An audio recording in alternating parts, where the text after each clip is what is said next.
Hi hello ನಮಸ್ಕಾರ. Thanks for watching ನಿಮ್ಮ ನೆಚ್ಚಿನ ಚಾನಲ್ ಟಾಕೀಸ್. ನಾನು ನಿಮ್ಮ ಗುರು. ಸೊ ಇವತ್ತಿಂದ ಹೊಸ ಸೀರೀಸ್ನ ಶುರು ಮಾಡಬೇಕು ಅಂತ. ಈ ಸೀರೀಸಲ್ಲಿ ಏನು ಅಂದರೆ, ಪ್ರತಿದಿನ ನಿಮಗೋಸ್ಕರ ಒಂದು ಕತೆ ಹೇಳೋಕ್ಕೆ ಒಂದು ಸಣ್ಣ ಪ್ರಯತ್ನ.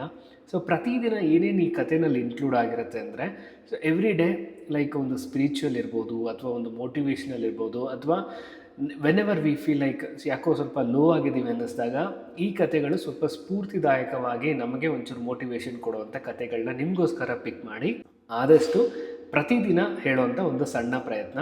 ಏನಕ್ಕೆ ಈ ಸೀರೀಸ್ನ ಶುರು ಮಾಡಿದೆ ಅಂತ ನೀವು ಕೇಳಿದ್ರೆ, ನಮಗೆ ವೀಡಿಯೋಸ್ಗಳು ಈ ಕಾಮಿಡಿ ಝೋನ್ ಸಿಗುತ್ತೆ, ಅಥವಾ ಸ್ಪೋರ್ಟ್ಸ್ದು ವಗೇರೆ ಎಲ್ಲ ಸಿಗ್ತಾ ಇರುತ್ತೆ. ಆದರೆ ನನಗೆ ಎಲ್ಲೋ ಒಂದು ಕಡೆ ಈಗಿನ ಕಾಲಘಟ್ಟದಲ್ಲಿ ಮನುಷ್ಯರಿಗೆ ಬೇಕಾಗಿರೋದೇನು ಅಂದರೆ, ಸ್ವಲ್ಪ ಈ ಸ್ಪಿರಿಚುಯಾಲಿಟಿ ಅಥವಾ ಸ್ವಲ್ಪ ಈ ಮೋಟಿವೇಶ್ನಲ್ ವೀಡಿಯೋಸ್ಗಳು ಸಿಕ್ಕಿದ್ರೆ ಸ್ವಲ್ಪ ಖುಷಿ ಆಗುತ್ತೆ ಅಂತ. ನೀವು ಅನ್ಬೋದು, ಗ್ರೋ ಮೋಟಿವೇಶ್ನಲ್ ವೀಡಿಯೋಸ್ ತುಂಬ ಇವೆ, ನೀನೇನು ಹೇಳ್ತೀಯ ಅಂತ. ನಾನೇನೋ ಬೇರೆದನ್ನು ಮಾಡ್ತಿದ್ದೀನಿ ಅಂತಲ್ಲ, ಆದಷ್ಟು ನನಗೆ ಯಾವುದು ಸ್ಫೂರ್ತಿದಾಯಕವಾಗಿದೆ, ಹೌದು ಐ ಫೆಲ್ಟ್ ಗುಡ್ ಅನ್ನೋ ಥರ ಇದ್ದಂಥ ಕತೆಗಳನ್ನ ನಿಮಗೋಸ್ಕರ ಪಿಕ್ ಮಾಡಿ ಅವುಗಳನ್ನ ಹೇಳೋವಂಥ ಒಂದು ಸಣ್ಣ ಪ್ರಯತ್ನ ಈ ಸೀರೀಸಲ್ಲಿ ಇದೆ. ಫಸ್ಟ್ ಆ್ಯಂಡ್ ಫಾರ್ಮೋಸ್ಟ್ ಇವತ್ತು ಮಕ್ಕಳ ದೃಷ್ಟಿಕೋನದ ಬಗ್ಗೆ ಮಾತಾಡೋಣ ಅಂತ. ಯಾಕಂದರೆ ತುಂಬ ಇಂಪಾರ್ಟೆಂಟ್ ಆದಂಥ ಟಾಪಿಕ್ ಇದು. ಏನಾಗುತ್ತೆ ಅಂದರೆ, ನಾವು ನಮ್ಮ ಮಕ್ಕಳನ್ನ ನಮಗೆ ಗೊತ್ತಿಲ್ಲದೆ ಯಾವುದ್ಯಾವುದೋ ರೀತಿ ಬೆಳೆಸ್ತಾ ಇರ್ತೀವಿ. ನಮಗೇನು ಅಂದರೆ, ನಾವು ಹೇಗೆ ಬೆಳೆದು ಬಂದಿದ್ದೀವಿ, ಈಗ ನಮ್ಮ ತಂದೆ ತಾಯಿಗಳು ಹೊಡೆದು ಬಡ್ದು ಒಂದಷ್ಟು ಬುದ್ಧಿವಾದಗಳನ್ನ ಹೇಳಿ ಕಳಿಸಿದ್ದಾರೆ. ಈಗಿನ ಕಾಲಘಟ್ಟದ ಮಕ್ಕಳುಗಳಿಗೆ ಆ ಥರ ಅಪ್ಲೈ ಮಾಡಿಕೊಂಡು ಬೆಳೆಸೋಕ್ಕಾಗಲ್ಲ. ಯಾಕಂದರೆ ಅವರು ನಮಗಿನ್ನ ಜನ್ರೇಷನ್ ವೇ ಹಿಡಿದಾರಲ್ವ. ಸೊ ಆದ ಕಾರಣ ಇದಕ್ಕೆ ರಿಲೇಟೆಡ್ ಆದಂಥ ಒಂದು ಬ್ಯೂಟಿಫುಲ್ ಆದಂಥ ಕಥೆನ ನಾನು ಯಾವುದೋ ಒಂದು ಇನ್ಸ್ಟಾಗ್ರಾಮ್ ರೀಲ್ ನೋಡ್ತಾ ಇದ್ದೆ. ಆ ವಿಡಿಯೋ ನೋಡಿದ್ಮೇಲೆ ನನಗೆ ಒಂಥರ ಹೌದಲ್ವಾ, ನಾವು ಮಾಡ್ತಿರೋದು ಇದೇ ತಪ್ಪಲ್ವಾ ಬೀಯಿಂಗ್ ಎ ಪೇರೆಂಟ್ ಅಂತ ಅನಿಸಿ ಫಸ್ಟ್ ಥಿಂಗ್ ಈ ಕಥೆಯಿಂದಲೇ ಶುರು ಆಗಲಿ ಅಂತ ಈ ಕಥೆನ ಪಿಕ್ ಮಾಡಿದೆ. ಮತ್ತು ಏಕೆ ತಡ ಮಾಡೋದು, ಕಥೆನ ಶುರು ಮಾಡೋಣ. ಒಬ್ಬ ತಂದೆ ತನ್ನ ಮಗನ ಒಂದು ಊರಿನ ಜಾತ್ರೆಗೆ ಕರ್ಕೊಂಡು ಹೋಗ್ತಿರ್ತಾನಂತೆ. ಊರಿನ ಜಾತ್ರೆಗೆ ಕರ್ಕೊಂಡು ಹೋಗ್ತಿದ್ದಂಗೆ ಏನಾಗುತ್ತೆ ಅಂದರೆ, ಆತನ ಮಗನಿಗೆ ತನ್ನ ತಂದೆ ಎಕ್ಸೈಟ್ಮೆಂಟಲ್ಲಿ ತೋರಿಸ್ತಾ ಇರ್ತಾನಂತೆ. ಅಲ್ಲಿ ನೋಡು ಅಂಗಡಿ, ಇಲ್ಲಿ ನೋಡು ಅಂಗಡಿ, ಅಲ್ಲಿ ನೋಡು ಆ ಆಟ ಸಾಮಾನು, ಇಲ್ಲಿ ನೋಡು ಈ ಥರ ಗಿರಿಗಿಟ್ಲೆ, ಈ ಥರ ಜಾತ್ರೆಯಲ್ಲಿ ಏನೇನು ವೈವಿಧ್ಯತೆ ವೈಶಿಷ್ಟ್ಯತೆಯಿಂದ ತುಂಬಿದ್ಯೋ ಅದನ್ನೆಲ್ಲ ತೋರ್ಸೋಕ್ಕೆ ಶುರು ಮಾಡ್ತಿರ್ತಾನಂತೆ. ಆದರೆ ಆ ಮಗು, ಒಂದು ಅಂದಾಜು 4ರಿಂದ 5 ವರ್ಷದ ಮಗುಗೆ ಅದು ಯಾವುದು ಎಕ್ಸೈಟ್ಮೆಂಟ್ ಅಂತ ಅನ್ನಿಸ್ತಾ ಇರಲ್ವಂತೆ. ಈ ತಂದೆ ಏನೇ ಎಕ್ಸೈಟ್ಮೆಂಟಿಂದ ಹೇಳಿದ್ರು ಕೂಡ ಆ ಮಗು ಒಂದು ಸೋಬರಾಗಿ ಉತ್ತರ ಕೊಡ್ತಾ ಇರ್ತಂತೆ. ಹೌದಾ, ಚೆನ್ನಾಗಿದೆ, ಓಕೆ, ಪರವಾಗಿಲ್ಲ, ಹಂಗೆ ಹಿಂಗೆ ಅಂತ.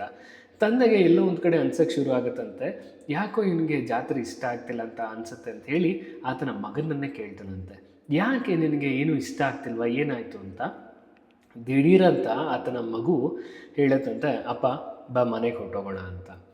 ಆಗ ಇವನಿಗೆ ಸ್ವಲ್ಪ ಕಸಿ ಬಿಸಿ ಆಗುತ್ತಂತೆ. ಅಲ್ಲ, ಈ ಮಗುಗೋಸ್ಕರ ನಾನು ನನ್ನ ಎಲ್ಲ ಕೆಲಸನ ಬಿಟ್ಟು ಜಾತ್ರೆ ಕರ್ಕೊಂಡು ಬಂದೆ, ಆದರೆ ಇವನು ಮನೆಗೆ ಹೋಗೋಣ ಅಂತಿದ್ದಾನಲ್ಲ, ಸರಿ ಬಿಡು ಏನಾದರೂ ಆಗಲಿ ಅಂತ ಹೇಳಿ ಮಗುವಿನ ಮಾತಿಗೆ ಮರ್ಯಾದೆಯನ್ನು ಕೊಟ್ಟು ಆತ ಆ ಮಗುನ ಮನೆಗೆ ಕರ್ಕೊಂಡು ಹೋಗೋಕ್ಕೆ ಮನಸ್ಸು ಮಾಡ್ತಾನಂತೆ. ಇನ್ನೇನು ಮನೆಗೆ ಕರ್ಕೊಂಡು ಹೋಗ್ಬೇಕು ಅಂತ ತಿರುಗಿದಾಗ ಆವಾಗ ನೋಟಿಸ್ ಆಗುತ್ತಂತೆ, ಆ ಮಗುವಿನ ಶೂವಿನ ಲೇಸ್ ಇರುತ್ತಲ್ಲ ಅದು ಬಿಚ್ಚೋಗಿರುತ್ತೆ ಅಂತ.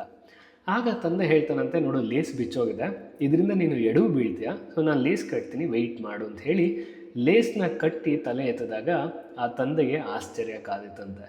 ಏನು ಅಂದರೆ, ಆ ಮಗು ಒಂದು 3ರಿಂದ 4 ವರ್ಷದ್ದಾಗಿದೆ. ತಂದೆಯ ಕೈ ಹಿಡ್ಕೊಂಡು ಬಂದಂಥ ಮಗು, ಈ ತಂದೆ ಏನೇ ಅಲ್ಲಿ ನೋಡು ಇಲ್ಲಿ ನೋಡು ಅಂತ ಹೇಳಿದಾಗ ಆ ಮಗು ತಲೆ ಎತ್ತಿದಾಗ ಕಾಣಿಸ್ತಾ ಇದ್ದಿದ್ದು ಬರೀ ಆ ಜನಗಳ ಕಾಲು ಕೈಗಳು ಮಾತ್ರ. ಯಾಕಂದರೆ ಮಗು ಚಿಕ್ಕದು, ಅಕ್ಕಪಕ್ಕ ಇರೋಂಥ ಮನುಷ್ಯರು ದೊಡ್ಡವರು, ಆ ಮಗುಗೆ ಆ ಲೆವೆಲಿಂದ ಮೇಲ್ಗಡೆಗೆ ಏನೂ ಕಾಣಿಸ್ತಾ ಇರಲಿಲ್ಲ. ಆದ ಕಾರಣ ಮಗು ಏನೂ ನೋಡೋಕ್ಕಾಗ್ತಿರ್ಲಿಲ್ಲ. ಆಗ ತಂದೆಗೆ 2 ನಿಮಿಷ ಒಂಥರ ಸೆಲ್ಫ್ ರಿಯಲೈಸ್ ಆಗುತ್ತೆ, ಎಂಥ ತಪ್ಪು ಮಾಡಿದೆ ಅಂತ ಹೇಳಿ ಆ ಮಗುನ ತನ್ನ ಭುಜದ ಮೇಲೆ ಕೂರಿಸ್ಕೊಂಡು ಆಗ ಅಂಗಡಿಗಳನ್ನ ತೋರ್ಸೋಕ್ಕೆ ಶುರು ಮಾಡ್ತಾನೆ. ಆಶ್ಚರ್ಯಕ್ಕೆ ಆ ಮಗು ಖುಷಿ ಪಡೋಕ್ಕೆ ಶುರು ಆಗುತ್ತೆ. ಆ್ಯಂಡ್ ಮನೆಗೆ ಹೋಗೋಣ ಅಂತಿದ್ದ ಮಗು 2ರಿಂದ 3 ತಾಸು ಆ ಜಾತ್ರೆಯಲ್ಲಿ ಎಂಜಾಯ್ ಮಾಡುತ್ತೆ. ಆದ ಕಾರಣ ಮಕ್ಕಳ ದೃಷ್ಟಿಕೋನದಿಂದ ನಿಂತು ನೋಡಬೇಕಾಗಿರೋದು ತಂದೆ ತಾಯಿಗಳ ಕರ್ತವ್ಯ ಅಂತ ಹೇಳ್ತೀನಿ. ಈಗಿನ ಕಾಲದ ಮಕ್ಕಳು ವೇ ಅಹೆಡ್ ಇದ್ದಾರೆ. ಅವ್ರನ್ನ ಅರ್ಥ ಮಾಡಿಕೊಂಡು ಅವ್ರ ಲೆವೆಲ್ಗೆ ಹೋಗಿ ಅವ್ರು ಏನು ಎಕ್ಸ್ಪೆಕ್ಟ್ ಮಾಡ್ತಿದ್ದಾರೆ, ಅವ್ರ ಮನಸ್ಥಿತಿ ಏನು ಅಂತ ತಿಳ್ಕೊಳ್ಳೋದು ಒಬ್ಬ ತಂದೆ ತಾಯಿಗಳ ಪ್ರೈಮರಿ ರೋಲ್ ಆಗುತ್ತೆ ಅಂತ ನನ್ನ ಅನಿಸಿಕೆ. ಆದ ಕಾರಣ ಮಕ್ಕಳುಗಳು ಏನೇ ಬೇಕು ಏನೇ ಬೇಡ ಸ್ವಲ್ಪ ವಿಯರ್ಡಾಗಿ ರಿಯಾಕ್ಟ್ ಮಾಡ್ತಿದ್ರು ಕೂಡ ನಮ್ಮ ಕಡೆಯಿಂದ ಎಲ್ಲ ಸರಿಗಿದೆ ಅನಿಸುತ್ತೆ.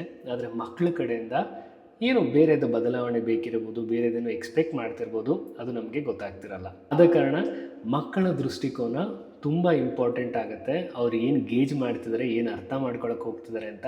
ಆ್ಯಂಡ್ ಆ ಅರ್ಥನ ನಾವು ಮಾಡಿಕೊಂಡು ಅವ್ರಿಗೆ ಇನ್ನೂ ಅರ್ಥ ಮಾಡಿಸೋದು ನಮ್ಮ ಕರ್ತವ್ಯ ಆಗುತ್ತೆ ಅಂತ ಹೇಳ್ತಾ, ಕತೆ ವಿತ್ ಗುರು ಜೊತೆಗಿನ ಮೊದಲನೇ ಎಪಿಸೋಡ್ನ ಮುಗಿಸ್ತಾ ಇದ್ದೀನಿ ಇಲ್ಲಿಗೆ. ಹೋಪ್ ನಿಮಗೆಲ್ಲರಿಗೂ ಸ್ವಲ್ಪ ಮನವರಿಕೆ ಆಯಿತು ಅಂತ ಅನಿಸುತ್ತೆ. ಸೊ ಮಕ್ಕಳ ಜೊತೆ ಹೇಗೆ ನಾವು ಮಾತಾಡಬೇಕು, ರಿಯಾಕ್ಟ್ ಮಾಡಬೇಕು, ಅವ್ರು ಬೇಕು ಬೇಡ ಅಂದಾಗ ನಾವು ಅದನ್ನು ಹೇಗೆ ರಿಸೀವ್ ಮಾಡ್ಕೋಬೇಕು ಅನ್ನೋದು. ಸೊ ಇದೇ ಥರ ಪ್ರತಿದಿನ ನಿಮಗೋಸ್ಕರ ಇನ್ನೊಂದು ಕತೆನ ಅಥವಾ ಸುದ್ದಿನ ತರ್ತೀನಿ, ಸುತ್ತಿ ಊರೂರು ಅಂತ ಹೇಳ್ತಾ ಇಲ್ಲಿಗೆ ಈ ಸೀಸನ್ನ ಮೊದಲನೇ ಕತೆನ ಮುಗಿಸ್ತಾ ಇದ್ದೀನಿ. Stay tuned for such more stories ಅಂತ ಹೇಳ್ತಾ, ಅಗೇನ್ ಥ್ಯಾಂಕ್ಸ್ ಫಾರ್ ವಾಚಿಂಗ್ ನಿಮ್ಮ ನೆಚ್ಚಿನ ಚಾನೆಲ್ ಟಾಕೀಸ್. ನಾನು ನಿಮ್ಮ ಗುರು.